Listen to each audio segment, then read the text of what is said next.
Hi everyone, my name is Starlight. Welcome to Homesteading here at Tomahawk Ranch. Today we're going to do a program called Nail Art. So here is what we're going to hopefully have completed by the end of this program.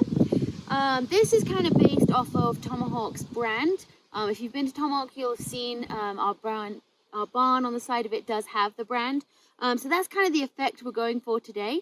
So first I'm going to kind of go through the painting, and then we're going to work on the rest of it. So I'll just leave that one here so that you guys can look at it. This is a really fun program, this one. You can do it with all different kind of ages, just kind of with varying levels of adult assistance and supervision and all of that kind of things. This is one of our upcycling projects. These are just kind of end pieces of wood that our site managers didn't need anymore. So we do our best to kind of recycle stuff like that, and that's why we do have these pieces right here. So what we're going to do to kind of get this kind of barn effect, we want it to kind of look like the wood kind of on the barn. To start with, just kind of go straight in. This is actually acrylic paint, but you can do just kind of whatever paint kind of works for you. We just need this just straight off. We're going to do the bright red to start with. So really easy, just kind of throw that on there. You'll see on this one, I also did the edges. For right now, I'll just kind of do the top. So we're just going to start there, just kind of throw that on, just that red to start with. Alright, so that's that bright red. But we felt, I felt like that's just kind of a little bit boring just to kind of have that bright red. So what we're going to do is we want to kind of have that effect like the barn is kind of weathered, that kind of thing. So how we do that is I've got my bright red, which I've put on. Got my darker red. I'm going to add a little bit of brown to this red because it still feels kind of very bright. I want it to be a little bit of a darker red for this effect. So I'm just going to kind of mix that red and that brown together to try and get that sort of darker look. That's kind of what I'm going for there. I have a lot of paint on here. It did pour out very fast from the bottle. You don't need this much paint, but I do have a lot of red there. Okay, so once you're kind of happy with the color, you do want it to be a lot darker than this one to get the effect. If they're too similar, you won't get the right effect. So, there we go. Maybe I'll add a little bit more, make it a little bit darker. Once you are happy, you want to have kind of a nice even spread. Okay. Now, this bit here is our secret kind of trick to do this effect. This is just an old credit card, an old card that we don't need anymore. Please, obviously, do ask permission before you use someone's card. This is also a good craft to do with those things that kind of come in the mail and you're like, what do I do with this? Instead of throwing it away, you can use it, recycle it for a craft project. So it works better with a card. You can use different things. We have used as a palette knife or something before, but it is nice to have kind of that flexible feeling. It does kind of work better. So what I'm going to do is I'm going to kind of make the effects of kind of like the boards of the wood. So I'm going to kind of get a good amount of paint on both sides of the card. You're going to kind of tug at the start and kind of lightly to start with and kind of rub that straight down there.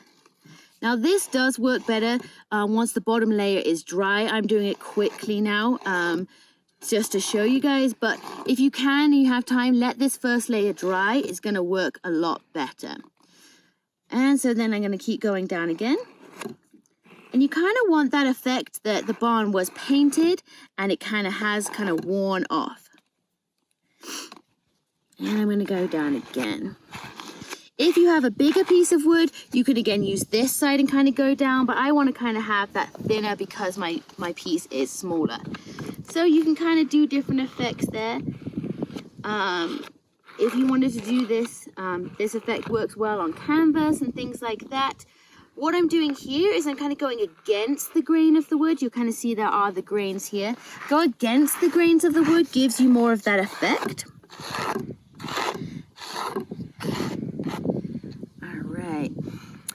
Also, maybe you can add a little bit of brown on, kind of see how that goes, kind of giving that wood effect, kind of putting that on there.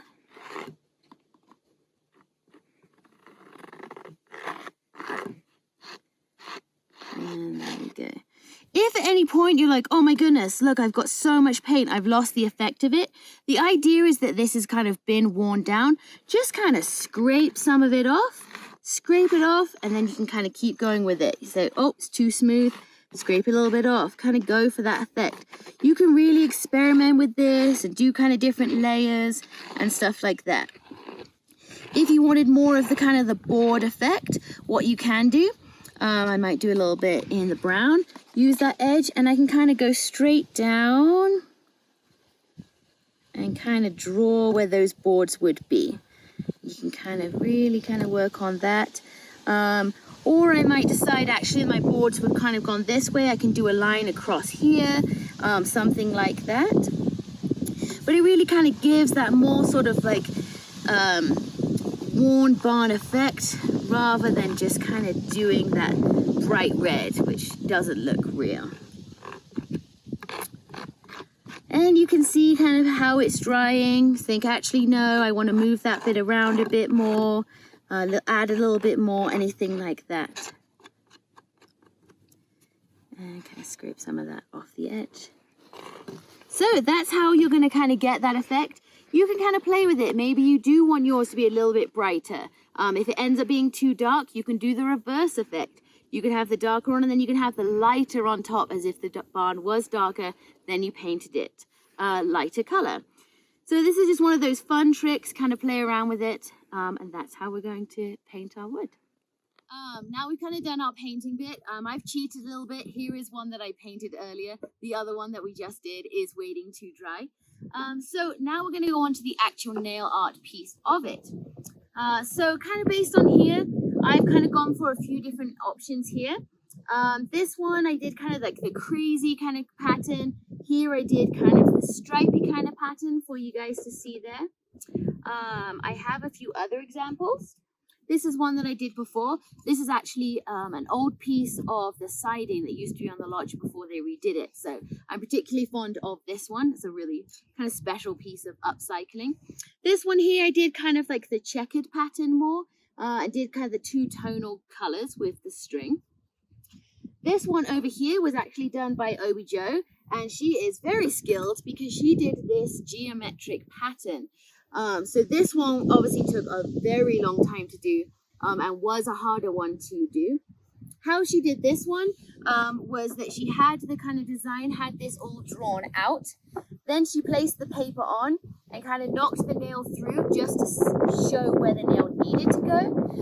And then kind of took it off and then re-hammered the nails in and re-thread all of this. So this one is one way you can do it if you are feeling very adventurous. But this way here, this is kind of one of the easiest ways to do it. And so this is what we're going to teach you now. First thing you're going to do, you're going to kind of get a piece of paper, kind of fold it, measure out to what size your wood is. Then you're just going to go ahead, draw your design on there. One of the things you need to think about is that it's going to be filled in. You also need to think about is that your nails are actually going to go outside of this shape that you've drawn. So when I did this one, I actually had the T bit and the R bit were actually very close together. It made it very tricky to do this bit right here because they were so close together. So that's something to think about and not draw your design too close together. You also don't want too fiddly of a piece. The kind of simpler you can go, the easier it is. So I have already gone ahead and cut that one out. I actually cut this one a little bit thinner this time to try and make it easier on those bits right there. We're going to go ahead and just masking tape, double kind of tell that over so that it will stick on there. Then go ahead and kind of place it wherever you would like it to be. And kind of go ahead, making sure your masking tape's not sticking out, and kind of stick that down. That's just to make it easier when you go ahead and hammer it. Now, some people think, oh, it'd be easy. I'll just use my nails and nail down this piece of paper. That actually makes it very difficult once you're finished because then you have to try and rip all of the paper out. That's why it's much easier. Stick this down and then you're going to go around the paper and not nail the paper down. That's going to make it much easier at the end. So then you're going to go ahead and you're going to start. I'm using today these very tiny wire nails. You can use all different things. This one here, for example, these were just leftover roofing nails. And so we went and used those. You can use whatever you like if you want to go for smaller, bigger, whatever the case may be. There's no rule on you must have these tiny nails. This is just what we had available today.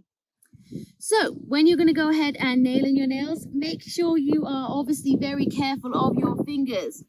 If you need help with this bit, please feel free. I have some pliers here with me today, and that makes it a little bit easier. It's not because these nails are so short that I'm not nailing my fingers. When you start this project, the first nails you want to put in are your corner pieces. You want to make sure that you get a nail into those pieces. That way you're not going all the way along and you've messed up your kind of spacing and then you can't get one where you definitely need one. So I'm just going to kind of place it in that corner using my pliers. And I'm just going to nail it in. I'm going to carry on going ahead and doing those ones. There's no hard and fast rule on how deep or how up they need to be. They just need to be secure. If I want to have them this high, that's fine. If you want them to go in further, it's not a big deal. As long as they're not going to come out and there's enough room for thread. Thread is tiny, so as long as there's enough room for that.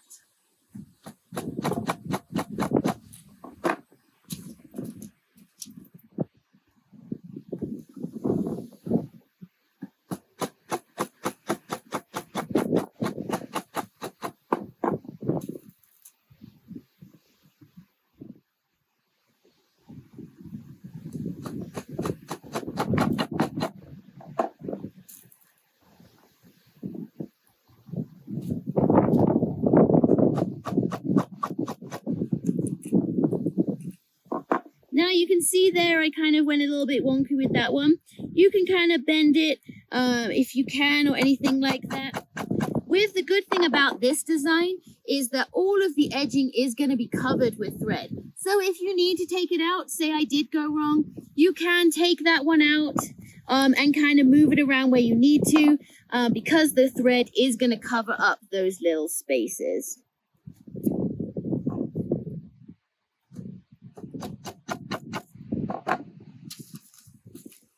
And you're going to go ahead, and it's not just the corners, it's going to be those key edge pieces as well.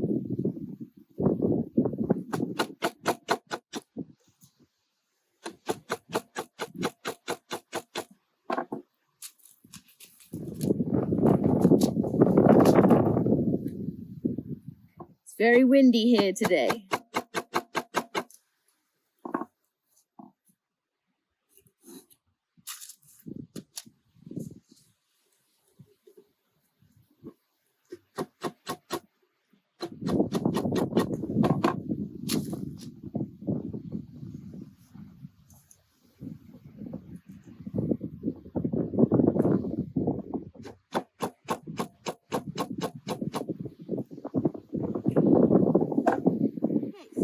Now we've got all of our corner pieces in. That's really important because it helps with the spacing. So now what you're going to do is you kind of look at this and you want to make sure that you evenly kind of space them out. You're going to continue to go all the way along. Ooh, that one's going in a little bit wonky. And you're going to continue to go all the way along, kind of evenly spacing those out. One of the things to remember when you do this is the nails themselves don't have to be perfect. What you'll notice is when you are looking at nail art, you don't actually look at the nails, you look at the string. You look at the bit that's filled in. So if some of them are slightly wonky or anything like that, it's totally fine.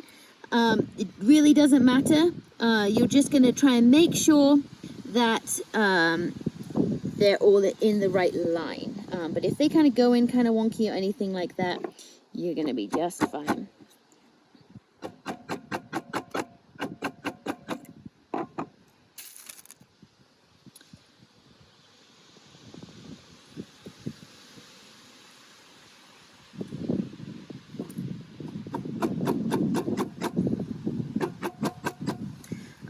So you're just going to kind of keep going all the way around the edge until you are finished.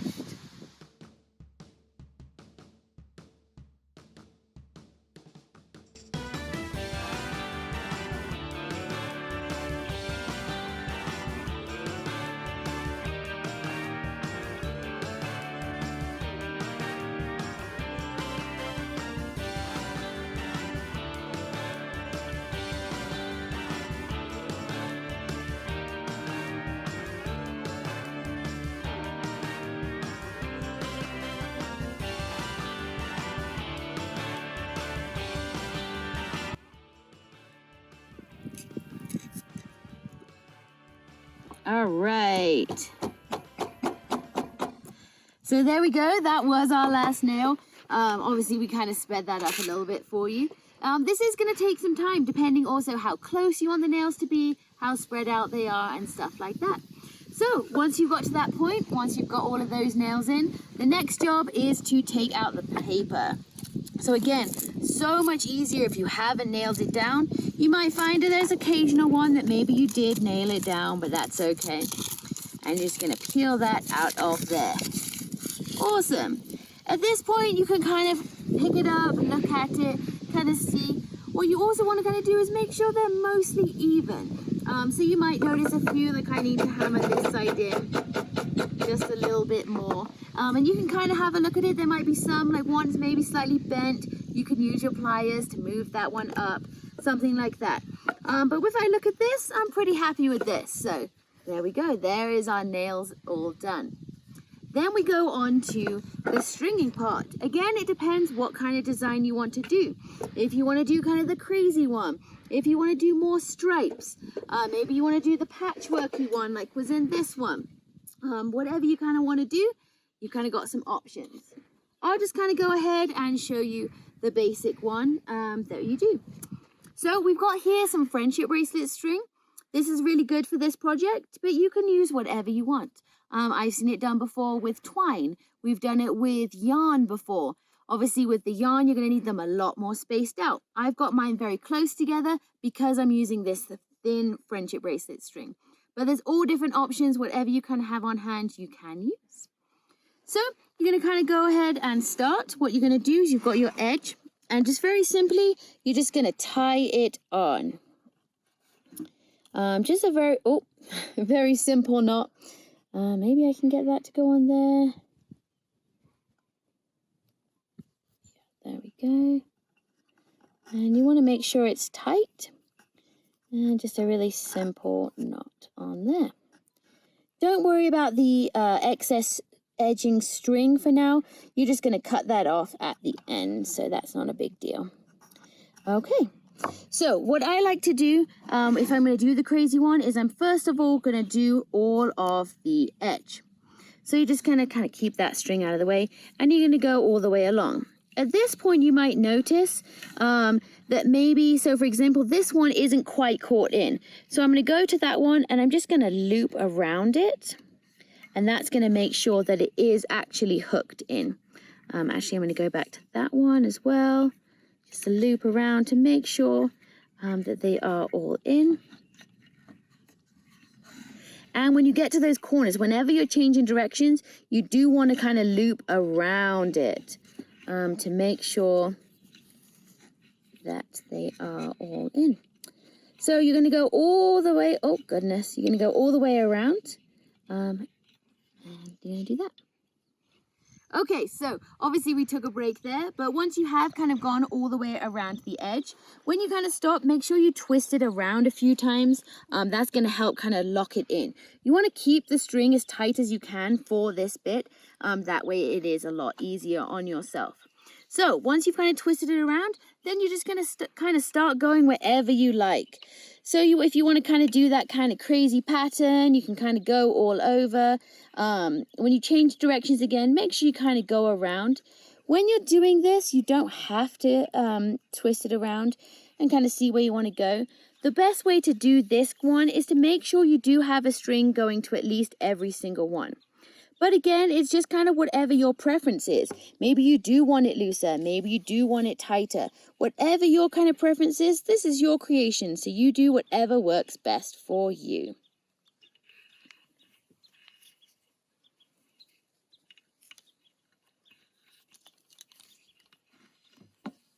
So you're going to continue. You can go all the way down there. If you want, you can kind of keep going all the way along. If for some reason, say you had a shorter piece of string, oh no, I've run out of string. You're just going to do the same thing again. You're just going to tie it on and then just get a new string. Tie that onto a new nail and then kind of keep going. This is going to take time. And if at some point you think, actually, I don't like this, really easy. Just unwind it. Unwind it, start again, experiment with different things and see what works for you. Keep going all the way through until you're finished and it looks like this. Thanks so much for joining us. Hope you have fun.